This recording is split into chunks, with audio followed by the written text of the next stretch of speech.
All right, everyone. Good morning. Welcome to the House Committee on Government Operations and Military Affairs. We're here this Thursday morning, January 18th, to hear back on some of the work that we did in Act 30 S17 last session. And so we're going to hear from a few familiar faces on the report and kind of the consequences or effects that bill's had and that law's had for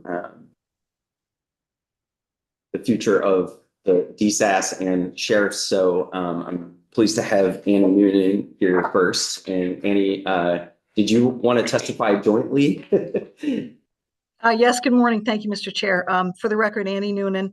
I'm here with Sheriff Roger Marcoux. Morning. And Roger and I, along with Gary Taylor, who was the former chief of police for St. Albans City, and with Sheriff Anderson, worked on the report to a large extent. I know that you've got limited time this morning. We have lots of witnesses, so I thought Roger and I talked about perhaps we would testify together if that's okay with the chair, for efficiency. Plus, there are different pieces of this that I worked on more than Roger on others. The other reason I just want to say this is I'm unable to be in the committee room today because I had foot surgery a week ago and I'm not cleared to walk on my foot yet. So I'm all bandaged up. I could come in and get the sympathy vote, but I really thought it'd be better if I just followed my doctor's orders and stayed off it for the rest of the week. So thank you for accommodating the remote process, and thank you for letting us talk about this. And I will try to go through, if it's okay with you, the report as it was written. It's 14 pages, but a lot of it is just background information. So I'm just going to go through the highlights and remind the committee, a year out where we're at with things from S17. So S17 was passed last session, and to a large extent to institute reforms in the sheriff's departments for the county elected sheriffs. And I think everyone knows we have 14 elected sheriffs. Essentially, let me say Act 30. Act 30 imposed additional oversight on the sheriffs, for everything from a review of what the sheriff may be trying to sell or give away, whatever, of any value during any transition period. And that now has to go with some oversight to the sheriff's executive committee and the the director of my department, state's attorneys and sheriffs. It also put in a provision for clearly put in a provision for conflict of interest, that if a sheriff believes or perceives, or the executive committee of the sheriffs believes or perceives that there's a conflict, the executive committee will review that issue and give some decision to the sheriff as to whether the sheriff should or should not engage in any activity. The required annual financial disclosure under Title III was made clear under Act 30, and the sheriffs have to provide their financial disclosure by January 15th. In addition, Act 30 asked for a model compensation and benefits policy, and I'll get to that later on in the report. It talked about the administrative fee, which is the 5% on the private contracts. Again, we'll come to that in a little bit. And it created a director of sheriff operation. And I'll mention that. It also talked about a sheriff being accountable as to their work schedule. Where is a sheriff? Are they working in Vermont? Are they working out of state? If they're working outside their area for more than 3 days, they are required to maintain a record of that. So if there's any question from the public as to where the sheriff is, that has to be available to in record as to where they are. The other piece of this was to coordinate with the judiciary for court security services. I'm pleased to report that the judiciary worked very closely with the sheriffs and has a separate report and budget requests that they're going to come forward with, that we support as a department, the sheriffs support, and the judiciary. So I feel like they did a very good job of involving many stakeholders in that, and I think you're going to see that separately from the judiciary. Yeah, I just wanted to interrupt you really quickly, Annie. My apologies, and say for the committee's context and everybody, all the stakeholders, that today I wanted to focus on this report, and we will make time to talk about the courthouse security as a separate block of time and testimony with, Terry Corsones and other folks. I think the VSCA wanted to have representatives in the room for that as well. So we definitely related to this and the bill, of course, or the Act 30, the law, I should say now, but wanted to just make sure that the committee knew that we're putting a pin in that, but it hasn't been forgotten. Great. And the other was the issue of the relief from abuse orders, where the sheriffs are assisting people who have property retrieval issues under relief from abuse, primarily often domestic violence victims. And that was another piece of this that we had to look at and absorb. So most of the report for the next few pages goes through what are the duties of the sheriff. And it's just a whole laundry list of what a sheriff generally does, what is required of them by statute, what is required of them by policy. In essence, what we had to look at for policies is not only operational policies for a sheriff, but operational policies around personnel and fiscal. So very briefly, we've recommended that the sheriffs establish a policy committee. We have in fact put out policy guidelines that are available for this policy committee to look at, and they essentially were those that Sheriff Marcoux uses in his department in many areas. So the committee is supposed to be looking through those and deciding which of those are adoptable as is, which of them need some edits, which of those are actually set by statute and cannot be edited. So for example, Act 56, or federal law around military USERRA, state law around parental family leave. There are some things that the sheriffs have to adopt as policy that are not in their purview to edit in any way. There are others that were provided by Sheriff Marcoux so that they serve as sort of a starting point. As you all know, it's easier sometimes to edit a document than it is to create the document. And Sheriff Marcoux provided a list of these with, and most of these have links. If anybody here wanted to see them, we can get you a link to those policies. I didn't embed it into the report, but they are available. Areas where we will be helping, the department will be helping the sheriffs are primarily around labor relations and HR issues, whether it's hiring, promotion, job descriptions, development of employees, employee assistance programs. We will be helping the sheriffs with those policies from our department. Primarily, both the director of sheriff operations and myself and other people in our department will help the sheriffs with those. But obviously, we're not going to be identifying things like, proper patrol procedures. That's really the law enforcement groups and the committees. That's their expertise, not ours. One of the things that we did do was we looked at ensuring that we say sheriffs should be trained several times a year, and new sheriffs should be trained within 45 days of taking over the office. Fiscal and accounting training is very much available from the Auditor of Accounts. Doug Hoffer's office and has a very clear manual. He offers that training to not only the sheriffs, but the sheriff's staff, because most of them have a bookkeeper, financial people in their office, and he does that and has agreed to work with us on fiscal and accounting training for the sheriffs. They, as you know, the sheriff's departments are that odd combination of both a public and private operation. So the sheriff's salaries are paid and benefits are paid through our department, and the transport deputies, 24 transport deputies, are paid through our department. And then the sheriffs employ their own staff as sheriffs, dispatchers, bookkeepers, and all of that. So they have to maintain a pretty comprehensive set of books and accounting because they also have their private contracts. So they have a pretty substantial lift in terms of accounting. I think some of them do very well. I think of them so that they get some help in terms of all of that. One of the other pieces of this was to talk about a comparable salary structure for the sheriffs. And in this, you'll see that what we're recommending to a large extent is an apples to apples.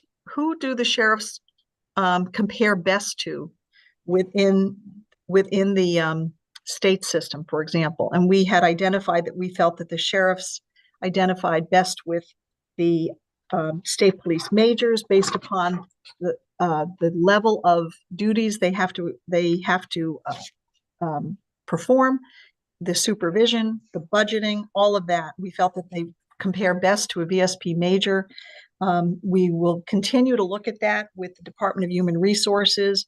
And I think that similarly to what I had done with the Director of Sheriff Operations, which has been very well vetted through DHR, the DHR staff, I think we're going to be continue to work with the Department of Human Resources to identify, is there a different salary model for the sheriffs? Their salaries are set in statute. The question is, are their salaries commensurate with what we are asking them to do? Easier was trying to figure out what a sheriff should pay their non-state. I want to keep saying that, the non-state deputies, because the state deputies are under a contract under our department. And so the deputy sheriffs that they employ, the sheriffs can look at what the transport deputies get or what other law enforcement officers get. We've identified that. We've identified similar job descriptions in state government for their civilian support staff, whether it's a dispatcher, administrative assistant A or B, financial services directors. There are plenty of job descriptions within state government that show a range of salary that a sheriff could start with for those civilian support staff that they employ in their sheriff's department. I don't think that will be a big lift for the sheriffs. I think it's just a matter of the sheriffs agreeing upon some of these job descriptions do seem relevant. I think that they'll be able to do that. The other piece of comparability, and when you look at a benefit, a compensation package, is what do the sheriffs get in terms of retirement?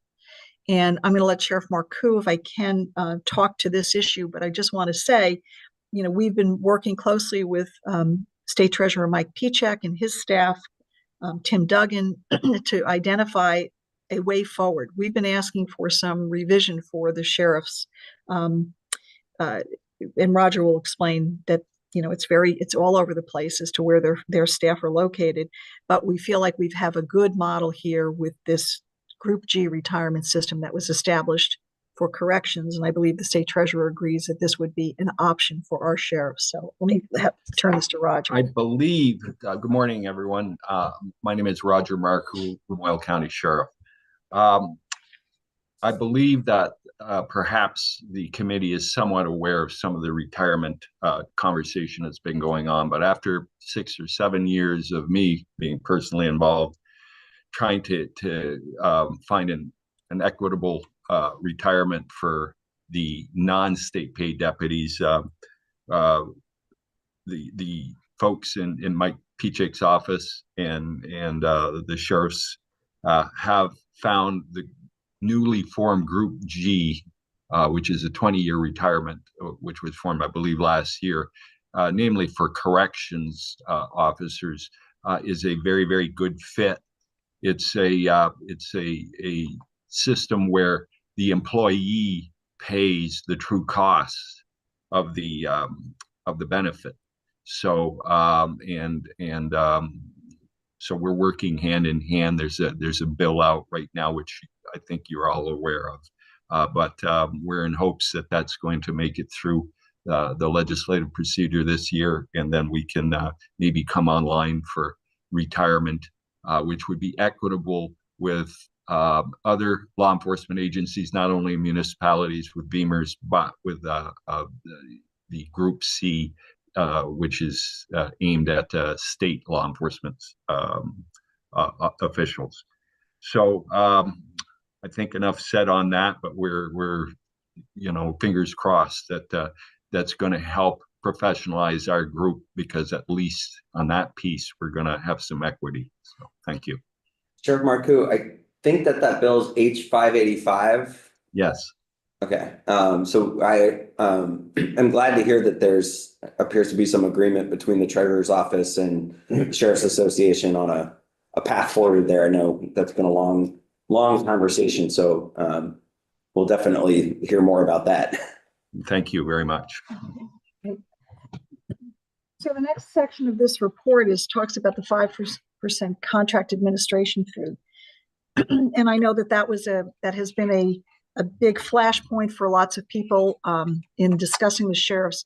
I think it's really important to just consider this, that, the sheriffs, as I said, they are a strange configuration of public and private money, and the private money comes in through contracts, and those are contracts that can be with construction companies, but also with state government, Department of Mental Health, Department of Children and Family Services, Department of Corrections, for services that those agencies can't do themselves, whether it's sitting with a kid or transporting kids, whether it's UVM had a contract with sheriffs for a number of years.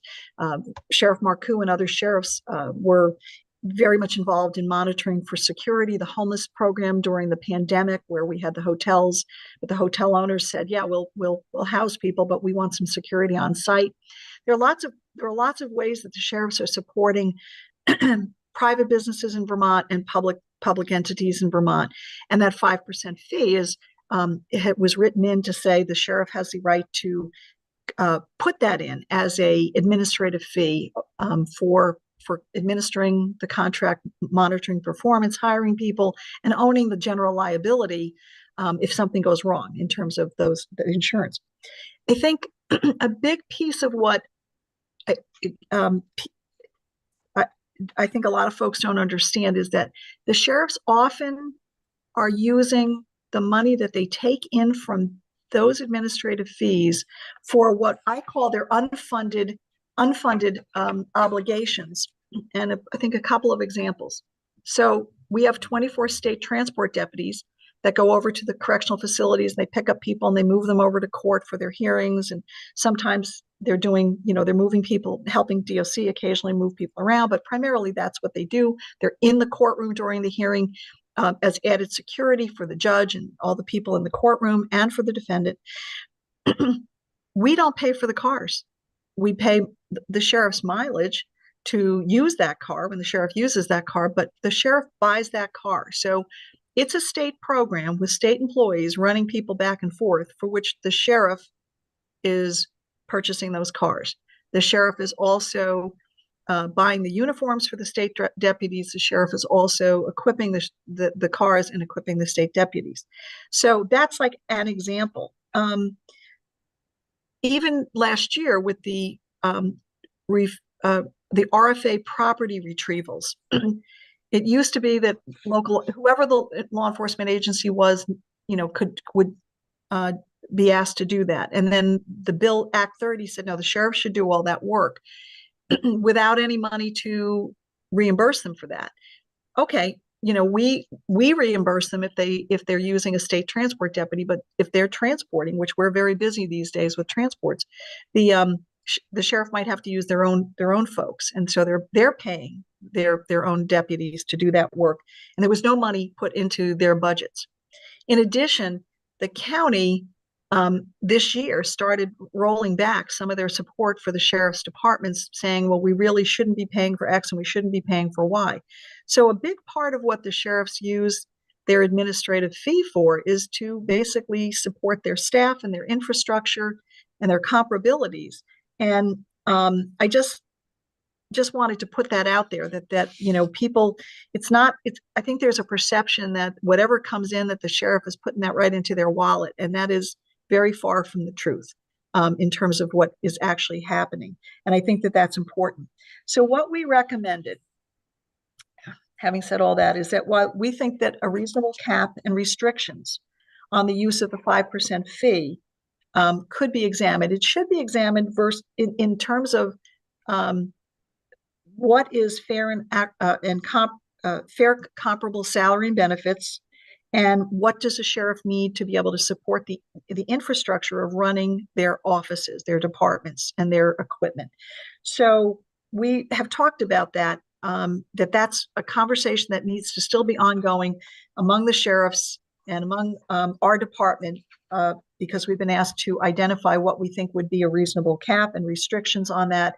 We are working towards that. I do think that we would be, we are being very careful about advising the sheriffs about that money when it goes towards anything towards salary compensation for their staff or themselves. So we are working on that, trying to come up with something that I think people would feel okay and supportive of with the sheriffs. But that was a big flashpoint of all of this. Okay. Then complaints about the sheriff, we basically put out just a simple thing. And let me explain it this way. The sheriffs can get complaints about themselves. They can get complaints about their staff, their non-state employee staff and their state employee staff, and other operational issues. So the easiest way to say this is it would need to be examined, like who gets to examine the complaint. If the sheriff gets a complaint about one of their staff members, obviously the sheriff needs to look at that. They need to decide if it's an internal policy violation, something small, something large.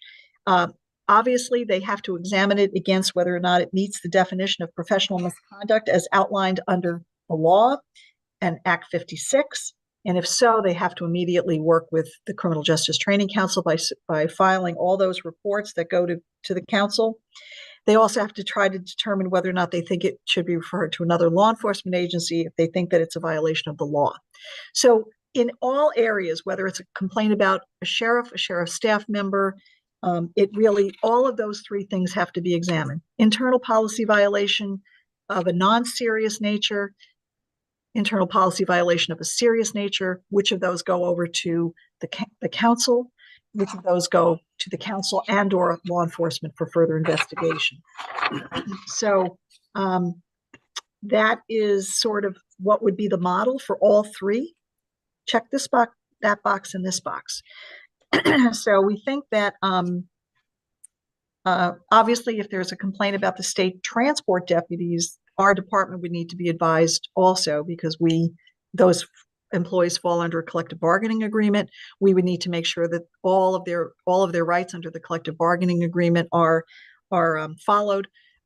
Even if something is being referred to the council or to another law enforcement agency, we need to make sure that the employee is advised of their rights and their right to union representation. So none of the other employees in the sheriff's departments are unionized. So this piece only applies to the 24 state transport deputies. Okay. The other piece is to create an advisory commission. We've been working on among the sheriffs as to trying to look at models for that. Obviously, there is the State Police Advisory Commission, which is a larger group of people than perhaps we might put together. But we think we would be looking at, we've talked to the council itself, the council members and the council staff, about who might be appropriate groups to put on this. Obviously, we're looking at stakeholders, interested stakeholders. That would include not only law enforcement agencies, state government agencies, but also advocacy organizations that represent marginalized communities, people with disabilities, and all other groups that we would, LGBTQ, and all the other groups that we would think we would want to involve in an advisory commission. Yeah. On this, the State Police Advisory Council is one organization that advises the commissioner. That you may or may not know how that works, but they have one internal investigations unit. They have one set of policies. So right from the beginning of this conversation or this testimony right to now, we have to have standardized policies. We have to make sure that internal investigations are all done in the same way, in the same professional way. And so this is a process here. You have personnel policies that may be different in Essex County, a small county, as opposed to Chittenden County. So we have a lot of work to do, but this is only going to work if we can standardize everything. Very, very important to have that transparency, but I think the foundation has to be laid in a way that everybody is trained the same way as to how this is going to work and how and the responsibilities of this commission if we can get it up and running. And we will rely a lot on the council staff members, particularly when it comes to them explaining all of the aspects of Act 56, which is the oversight that the council has for certified law enforcement officers. And we always presume that everybody fully understands it, but I don't think we should make that presumption. I think we should be training at least once a year, maybe twice a year, with the council on anything the council thinks sheriffs as law enforcement officers should know or do. And so we will rely a lot on them for their help on this. One of the things it talked about was a sustainable funding model for the sheriffs. I don't feel like we can do that without the help of like JFO. And I have not had the opportunity to really sit down and start that conversation with JFO. But honestly,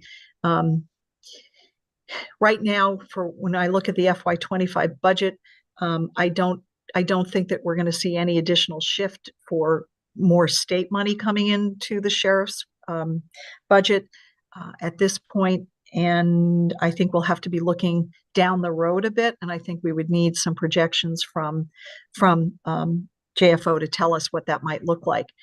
As I mentioned, the counties got together, the county clerks or side judges, I guess it was, that got together and started to pull back some funding on some areas for some of the sheriff's departments. That's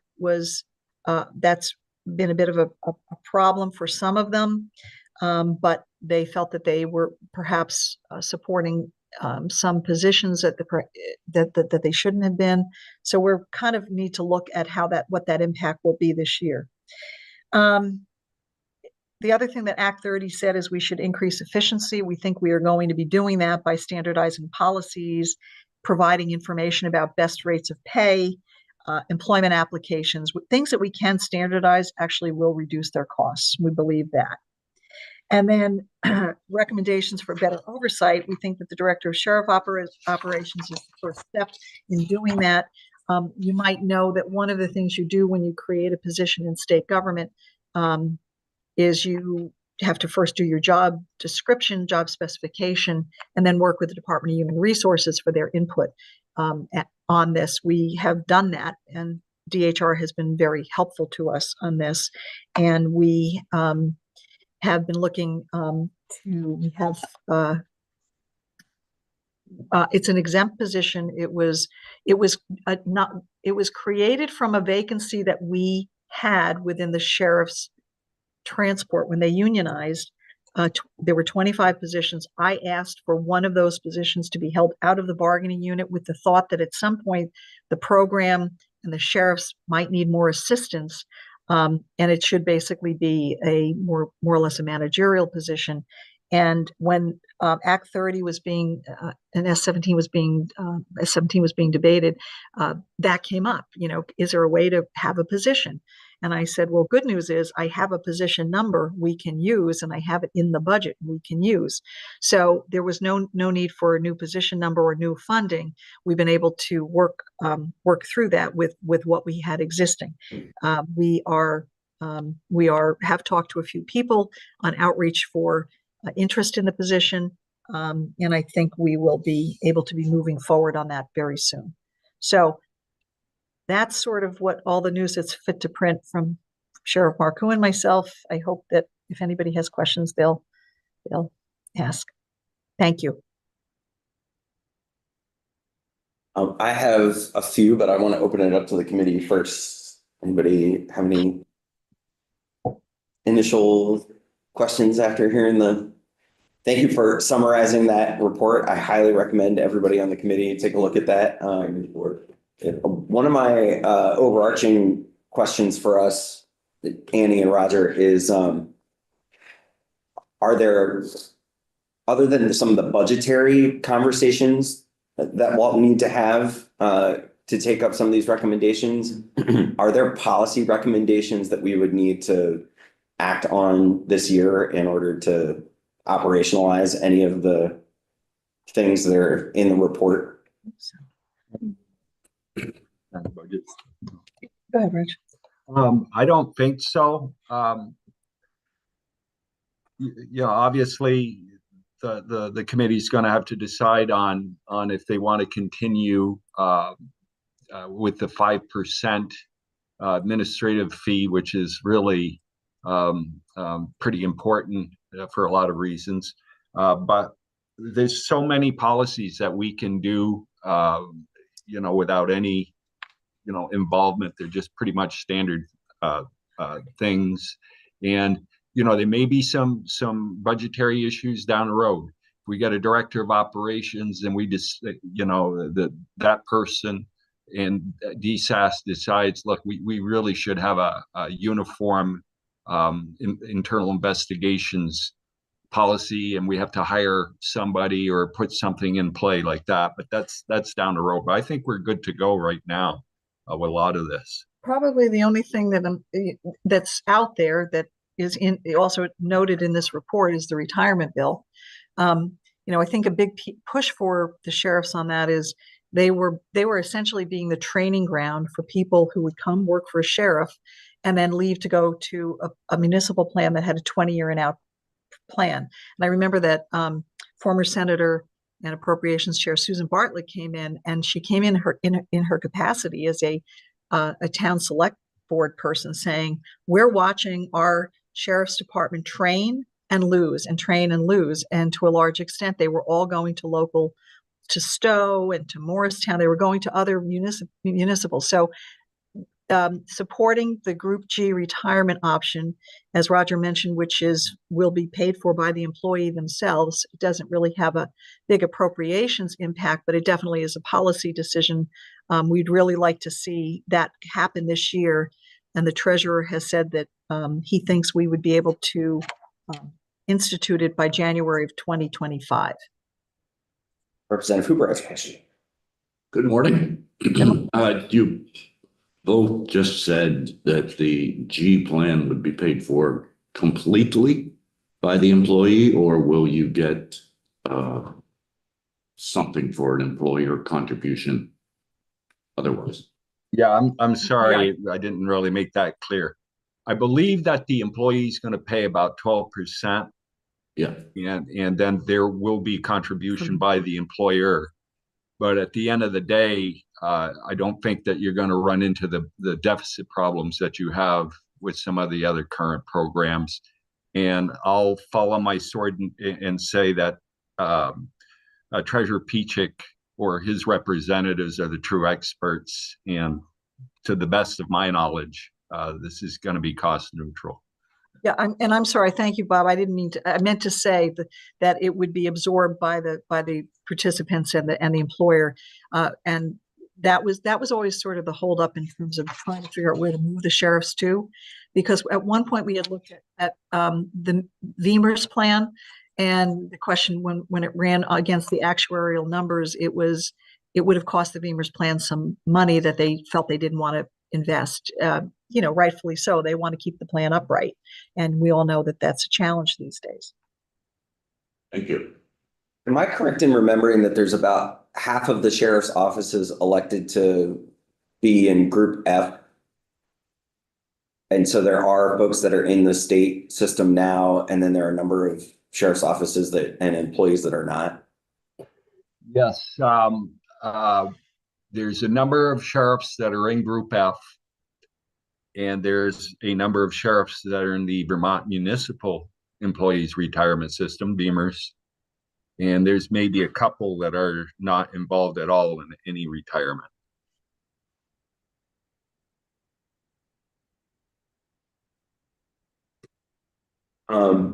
I wanted to ask about the model finance and benefit policy, and I'm that we required. What's the kind of timeline on operationalizing that? Are you thinking that you'll hire the director position soon and then have them sort of be responsible for implementing those recommendations? Yes, exactly. And and working closely with Department of Human Resources. I've had conversations with Commissioner Fastigi.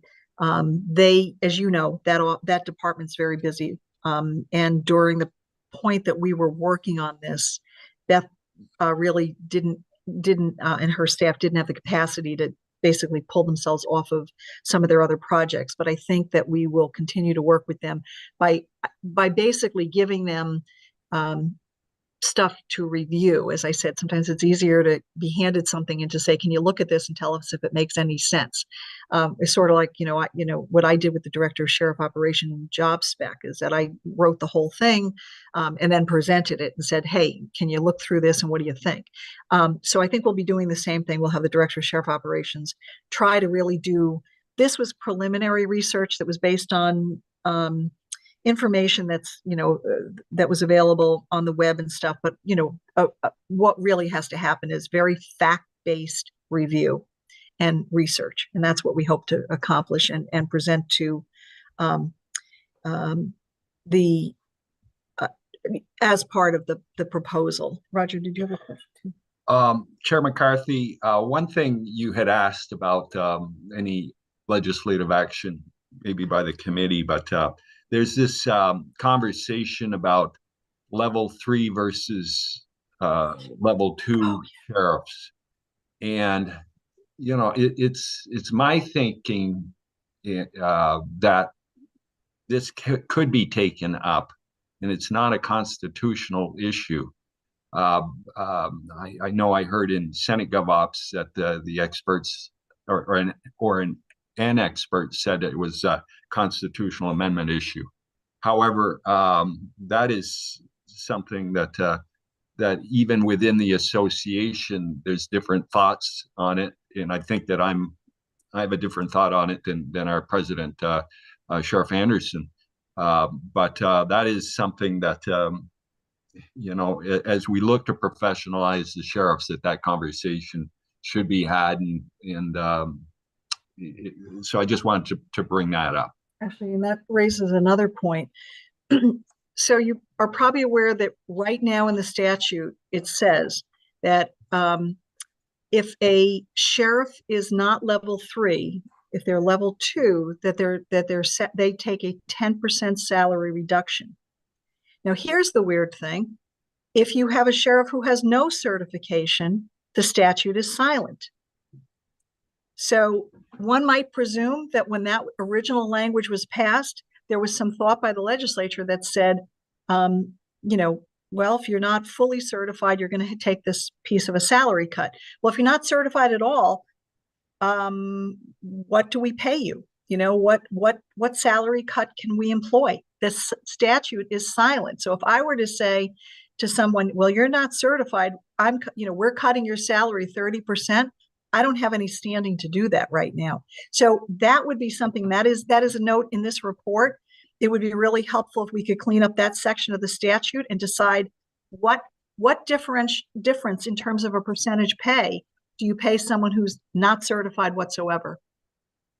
That would be very helpful, because I know that the sheriffs and I have talked about this. And we've all come up with, well, maybe it should be X, maybe it should be Y. And I said, yeah, but I can't do that without having somebody come back on me and say, show me where it says that maybe logically I could say, well, I'm going to cut you 10% because there's clearly you're not certified, but you're not even certified at level 2. Now what do I do? And there's nothing there. So if we could clean up that provision of the statute, come up with a number that the legislature thinks is appropriate, I'd be happy to implement that. Thank you. Other questions for the department or Sheriff Marcoux before we hear from Sheriff Anderson? I didn't want to have the two sheriffs engage in a debate over this particular issue this morning. Well, thank you very much. And we're available for future questions from anybody, email or in the committee. Thank you. Great. Thanks so much for presenting the report initially for us. Thank you. Right, so I want to invite Sheriff Anderson up. Welcome back. Good morning.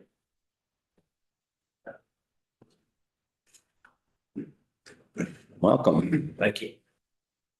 So if you'd introduce yourself for the record, and wanted to hear your thoughts and feedback on the report and anything else that has to do with that you'd like to share with us about the current state of the sheriffs in Vermont, that'd be great. Thank you, Mr. Chair. Good morning, committee. For the record, Wyndham County Sheriff Mark Anderson. I'm here in my capacity as the president of the Vermont Sheriff's Association. Very quickly, I just want to talk about the Sheriff's Association. We represent 13 sheriffs, 13 independent organizations with shared responsibilities, with different expectations of our communities. And so it can sometimes be nuanced in how I respond, but I am here to represent the Sheriff's Association. I will be very intentional when I'm representing myself, and I'm happy to speak specific to my agency, but this is very broad. This report is a lot of work. Annie did hero's work on this. It was pushing a rock uphill in some regards. And so I appreciate the effort that went into it. So to start off, the Vermont Sheriff's Association supports the body of work. There's nuance as we get into the weeds on any one issue, as one can expect representing 13 entities. But generally, we support the work. You heard reference to some disagreement that Sheriff Marcoux and I have. That is respectful, professional, we're good disagreement because we're looking at it through different lenses. I think that's where if future legislation does come forward, those are opportunities for the legislative process to work out.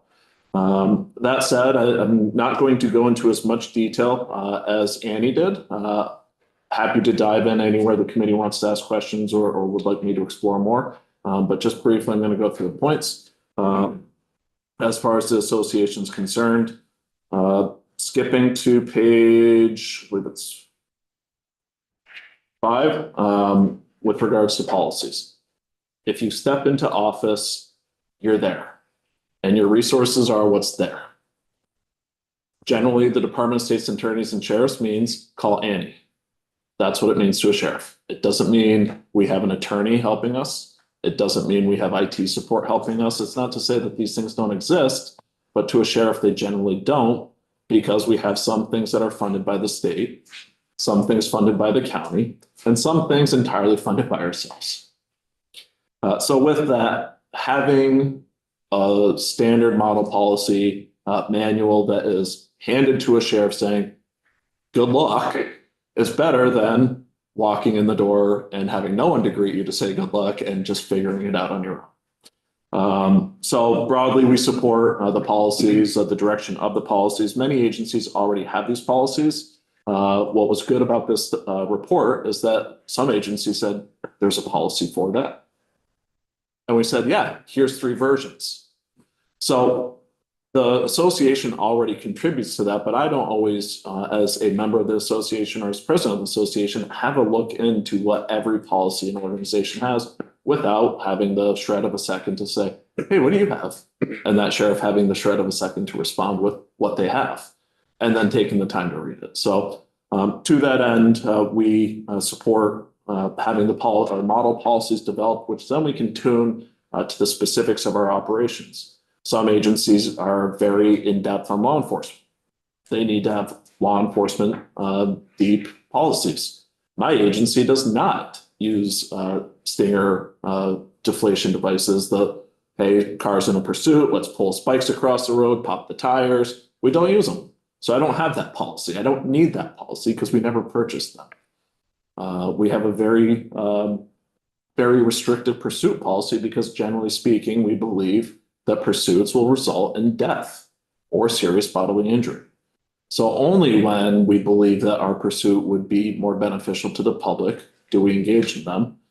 Generally, we can find the person who ran from us. We're very good at our job.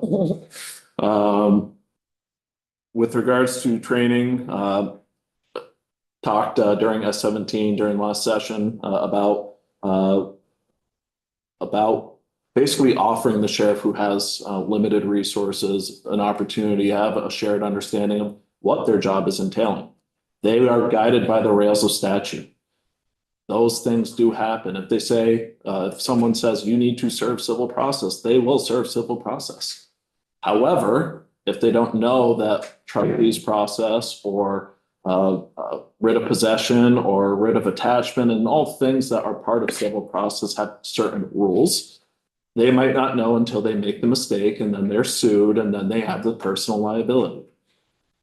So teaching that before the mistake is made is helpful, but we need legal counsel on it because civil law is difficult, to say the least. With regards to compensation, I'm going to bifurcate this specific to the sheriff themselves. You heard Sheriff Marcoux speak about the 5%. Sheriffs generally want to be paid equitably. I don't think I said that word right, but I think you know what I mean. We want to be treated fair. If it's the 5%, fine. If it's a state salary, fine. If it's a county salary, fine. If it's the lottery, probably not fine because you have to hope for it. Yeah. We want to be treated as professionals. We want to be compensated fairly. We want to have anything that any other employee would expect as they talk to their employer. We're unique in that our employer is, to a degree, the voters. It's not really a body that you sit down and say, let's discuss what salary is. And so where does it come from? It comes from government. Sheriff Marcoux already shared. We don't, or maybe it was Annie, we don't see that our change in our salary coming from the general fund. We just don't. It's been the same way for over, I think, 30 years. Close to 50. If we haven't changed it in 50 years, if we change it today, okay. But then what, and where does that funding come from? We know that budgets are always the tight point. So does the system raise eyebrows at time? Sure. But we also have sheriffs who say, I don't need 5%. I'm treated fairly and I'm investing this in my department, in my staff, in our cars. With the 5%, sheriffs are often, and you heard Annie speak to this, we're subsidizing the state of Vermont. We're subsidizing the counties. We're subsidizing the judiciary. We're subsidizing our municipalities. So we're not really raising taxes, but we are still subsidizing, which is kind of an interesting feature of our departments, but it's the current design. With respect to our staff, we're in a competitive employment market. We have a number of agencies surrounding all of us who are often struggling with employment. We have a number of sheriff's departments who are flush with staff, but then they're stolen away. So we work to remain competitive.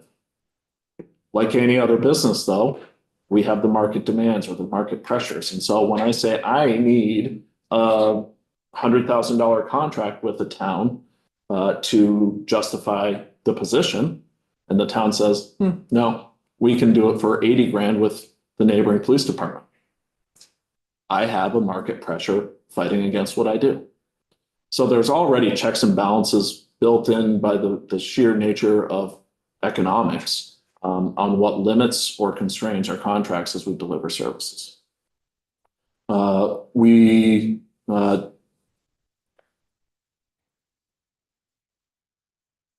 can skip a couple of the bullet points just because I think they're all tied into that broad statement. With regards to retirement, I'm not going to dive too deep unless you have questions, other than to say we strongly support H585. I know that's not on the discussion today, but that is something that we believe will be helpful for the departments that are struggling with employment. I was looking at my department's numbers over probably about the last 15 years. We've employed roughly 200 people. I don't have 200 people, I will assure you that, but most of them are still in law enforcement professions. They were taken by another agency. I just had 2 deputies taken by another agency. So we're always the training ground. It's how it was when I started. What are you fully staffed at? What's your number? I have 41 as of last week. Minus 2. No, that was with Oh, okay. over 41. I had 43 before they left. That said, I have, I think, 16 full-time staff. I might be plus or minus 1 or 2, followed by a variety of, I call them per diem staff. And that's 41 sworn as well as civilian employees. So I have administrative staff, I have dispatchers, as well as deputies. the way we're able to absorb it is I cross-train people. And so I have an animal control officer, which was intended to be a civilian position, who wanted to become a deputy. It works. I have a dispatcher who wanted to become a deputy. It works. So I'm able to absorb some of those pressures in my operation, but not everybody does that type of cross-training. It does come with its own detriments, such as when I need a dispatcher and a deputy, I can't pull that person. But right now I'm sitting pretty strong on staff, so it's not detrimental, even though I lose people to other agencies.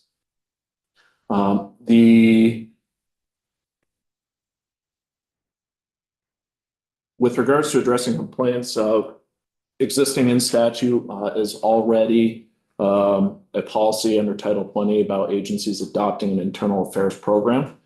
So every law enforcement agency in the state of Vermont is required to have that. It has set out the requirements to adopt that. If they don't adopt it, they are subject to the Criminal Justice Council's model policy. So it exists.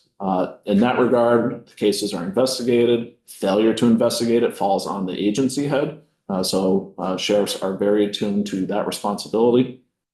If it is a complaint about me, the council is also subject to those responsibilities through Act 56. So I'm not investigating myself. The council investigates me. There's also, we have the Ethics Commission, which has its own resolutions through the Attorney General to conduct investigations, as well as the state's attorney in each county. So not my bailiwick. I'm still talking and learning about the Ethics Commission, but I did file my disclosure. So, I mean, there's certainly remedies with regards to it. Talking about the establishing, I think, I forget the specific title and I don't see it right off the top, but I'm going to call it the Sheriff's Advisory Commission, or the similarity to the State Police Advisory Commission. Sheriff Marcoux already mentioned, it becomes very difficult to have a statewide body that's going to analyze 14 different independent organizations, policies, and how they are reflected in each county, especially when I don't have a policy on stinger spike strips. And maybe, I'm not sure who would, but maybe Sheriff Marcoux has one. And so the differences of my policy to his policy. Not to go too far into the discussion on this unless you'd like me to, Act 74 was a report done by the Criminal Justice Council to reflect on Act 56, the professional regulation law for law enforcement.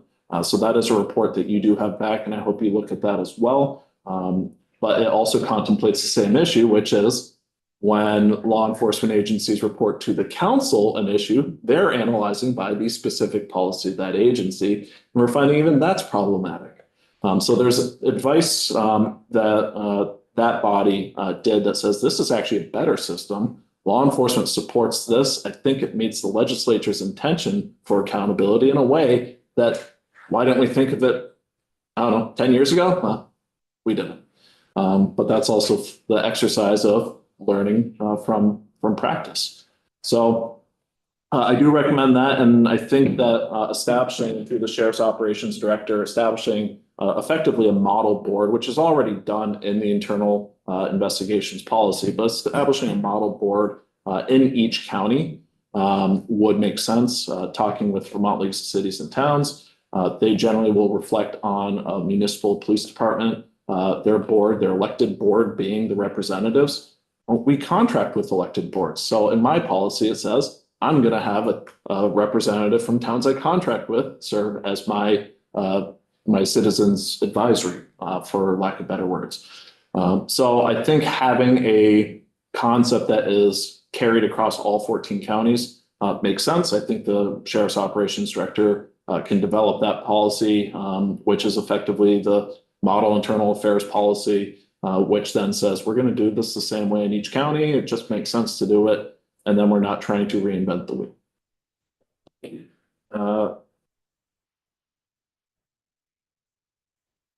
I could talk for hours on sustainable funding models. I don't think I have the support of my association to say any one is the favorable one. I think that there's a willingness and desire from my association to have open, honest, transparent discussions about how that works. But simply, we could talk for hours and be nowhere further. I think that that's an issue to discuss long-term and establish what we can do. Person Cooper, go ahead. In those terms, following up on Ricky's question, you don't have a set allocation of positions. You basically fund or hire as many as you can fund based on need, of course. In a true business sense, I hire based on need. I do not have an allocation of personnel slots. I have an allocation of funds that I can sustain under state and federal law. But that is also always with the anticipation of what's next year bring. Gonna backtrack with my agency's history to about 2013. We had done a pilot program for electronic monitoring, which I think might become important in current discussions in the legislature around bail reforms. That said, I'm gonna skip it other than say we did a pilot. We hired, I think it was 6 people in anticipation of that pilot project. And then we had a town say, we want you 24/7, here's your contract. And that was done in March. They wanted us to start July 1st. So we took those, well, 4 of the 6 positions and applied them to that town's contract while we went to recruit for the pilot program that ultimately, while it was established July 1st, it wasn't really operationalized till September. So we had 3 months, about 6 months to figure out how to staff the pilot project. We're constantly playing that game. Call it firefighting, call it being resourceful, creative, nimble.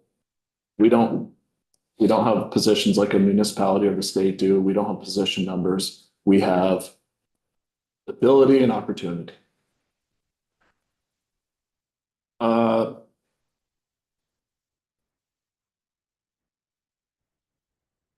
Increasing the efficiency of delivery of public safety services offered by sheriff's departments. Again, I can talk for hours of this. We're talking about duplicity of services. Why are we paying for 3 dispatches in Windham County when we need 1? We are. Can't tell you why. We're actually paying for more, but that's more nuanced. Why are we paying for policing, duplication of policing in Windham County? Variety of reasons. Organic Vermont did the Vermont thing. We brought it together. It's just where we're at. So I don't think it's about the efficiency of delivery of services by the sheriff's department. We're already pretty efficient under the concept of economics. The state's not efficient in how it allocates resources. That's an opportunity of a far bigger problem of numerous issues: dispatching, EMS, fire, mental health, flood response. That's a big one. And we share a common thread with the conversation. We're happy to be partners in the conversation, but I can spend probably weeks on that conversation. And I'm going to withhold all further comments for the sake of your time. So I know we have a lot of things to cover. I was hoping that this would be an opportunity. I think it has been for us to look at what progress has been made and what questions still remain unanswered after Act 30. And we knew we weren't going to, we're just a few months into most of that being in effect. I guess I'd ask you the same question that I asked to Annie and Roger, which is, are there specific legislative pieces that we need to be looking at in this short session? And I think a few things have come up that we are going to look at, like the retirement piece. It's in H 585. So that one's definitely on our to-do list to talk about. But are there any things that I know they mentioned specifically, potentially us looking at clarifying what happens if you have a non-certified sheriff, and what their compensation would be? Yeah, so some of the discussion with regards to the disagreement isn't necessarily disagreement with Sheriff Marcoux on the fact that about what qualifications are necessary. It's how do we get there? And so to that end, I use an example. I know you've heard this, Chair, but for the rest of the committee, I attended what was called the National Sheriff's Institute at the FBI Academy 2 years ago, I think. And in a class of, I think, 27 sheriffs from around the country, a question was posed, who here is not certified? Or I think it was who was certified, and all but one raised their hand.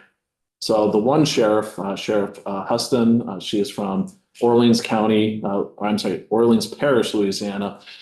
She is not a certified law enforcement officer. She was elected in her county with the background that she's an attorney who is an independent police monitor for the Department of Justice. She is the person who comes into agencies that are under federal consent decrees. Said plainly, she's the person who comes in when the federal government says you are acting so wrong and so bad that we need to give you an adult. What a cool background. What happens when we have a retired federal agent, FBI, US Marshal, who comes in and says, I'm running for sheriff? They don't have a level 3 certification. And so it's like there are all these opportunities for a professional, objective manager or leader to come into a sheriff's office. General Knight, maybe he retires from the military and says, I want to be sheriff. That would be really cool. But he doesn't have a level 3 law enforcement certification, despite his background as a military police, I think, battalion commander.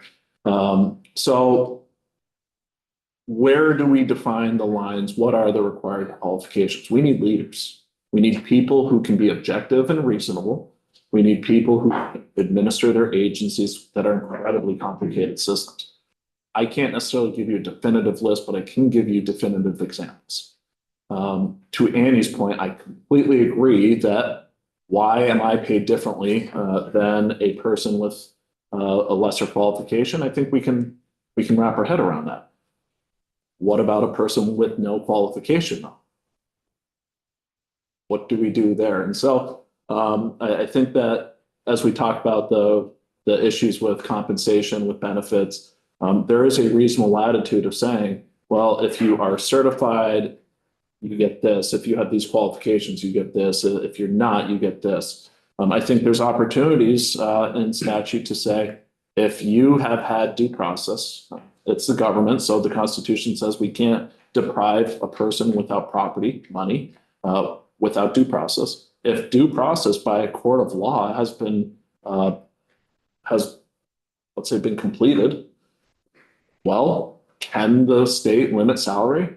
I don't see an issue with that. And I completely agree with Sheriff Marcoux in saying, hey, if you've done wrong, why can't we restrict your salary? I'm concerned about,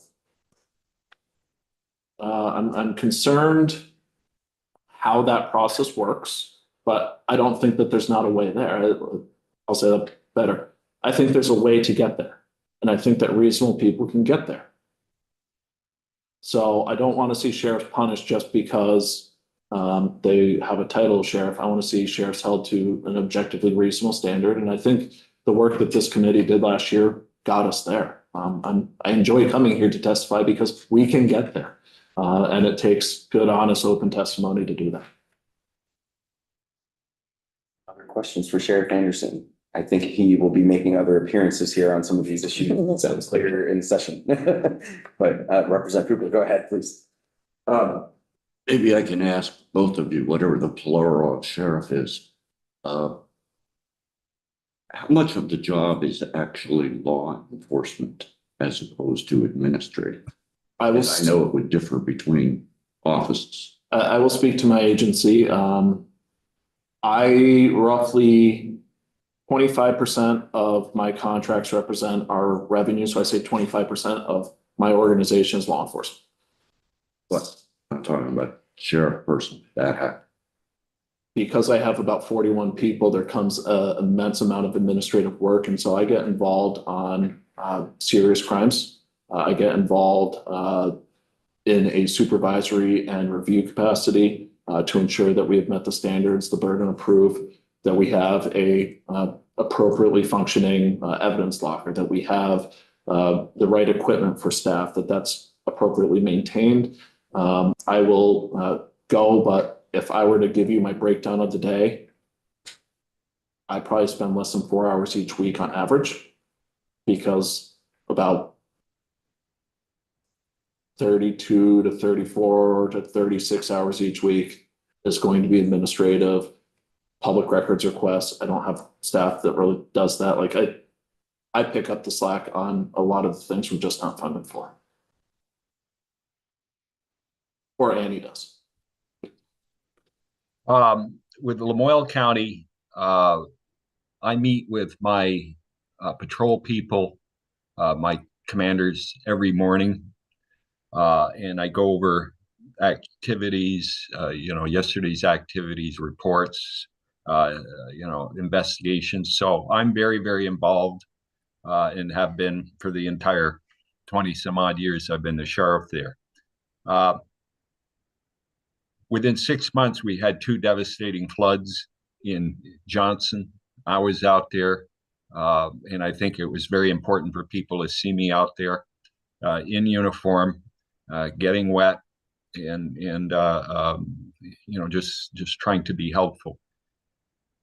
Envision this: if you have heaven forbid, a mass casualty incident, a shooting in the school or something. I'd hate to be the person that wasn't certified in office to be able to go and to participate and try to help resolve that issue. So I firmly believe I've got 44 years experience. I firmly believe that every ounce of training and that a potential sheriff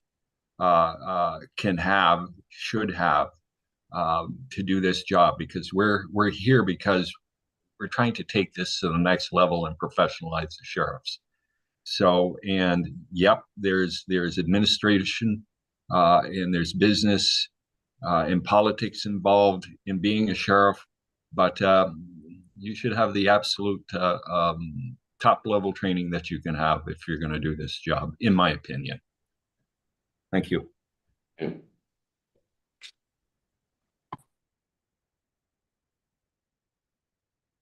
Thank you very much, Sheriff Anderson. Appreciate you being with us this morning. Thank you. So committee, our last testimony in this first segment on these issues, I wanted to invite the Criminal Justice Council Executive Director Heather Simons to testify. We'll take a quick break and then switch here. So Chief Burke, we might be getting started just a little bit later than we had on the schedule. If that's okay. Great, thank you. Lots of reports coming our way. I'm trying to give the committee the opportunity to take them all in and see how they might influence our work on these topics. So thanks, everybody. Good morning, Heather. How are you? Good morning. I'm fine. How are you? Great. Thanks for being with us this morning. I was wondering if you could just give us your feedback on where we're at with Act 30 and from the Criminal Justice Council's perspective. Yes, thank you. For the record, Heather Simons. I'm the Executive Director for the Vermont Criminal Justice Council, and I want to thank the committee for the invitation this morning. I honestly don't have a lot to add to the testimony from my colleagues earlier. I think that Sheriff Marcoux and Annie Noonan really covered a comprehensive review, not only of the content, but also the process and our involvement as the council. It was early on decided that we would not take the lead. However, we did provide feedback, and there was a presentation from State's Attorney's and Sheriff's Office to the council, and the council was invited again to provide feedback, which we did. Just in terms of the bullet points, our investment obviously is around professionalism and training. I agree with everyone that the level 2 and level 3 discussion is a little complicated.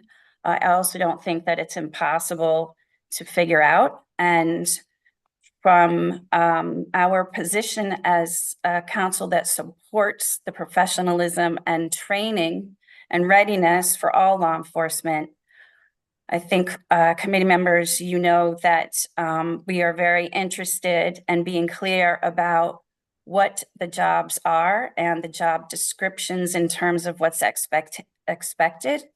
And then to provide training and support and resources from there. And we're very involved, as you know, with a 3-year project around curriculum review that is being driven by what the state of Vermont will find out is all law enforcement's opinion and assessment on job duties. And that's going to be, I think that that's a critical conversation for this committee and with regards to the sheriff's report, because of the discussions around what is the most critical skill to have, and does it come through certification and additional training, or as Sheriff Anderson said, there are other ways to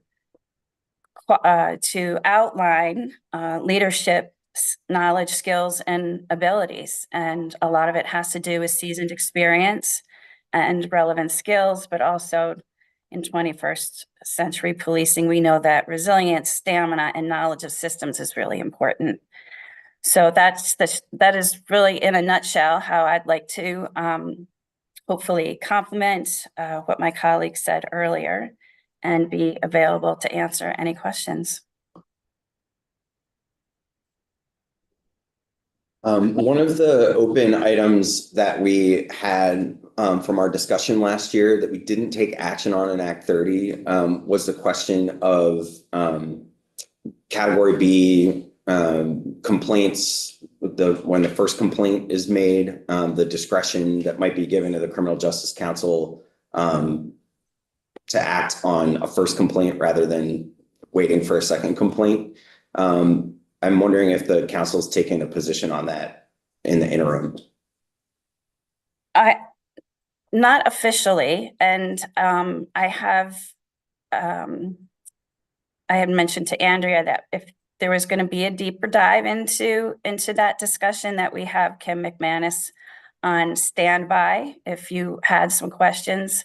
And not that I'm not willing to jump in, but she's really the pro.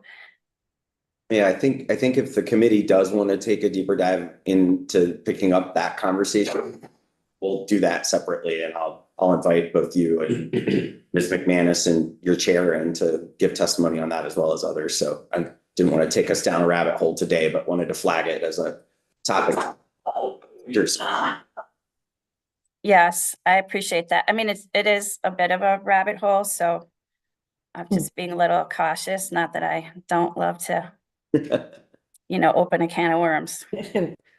Understood. Other questions for Heather and the CJC's perspective on this? Great. Well, thank you for being with us and being part of the conversation today. I really appreciate it. Yep, you're welcome. Thank you.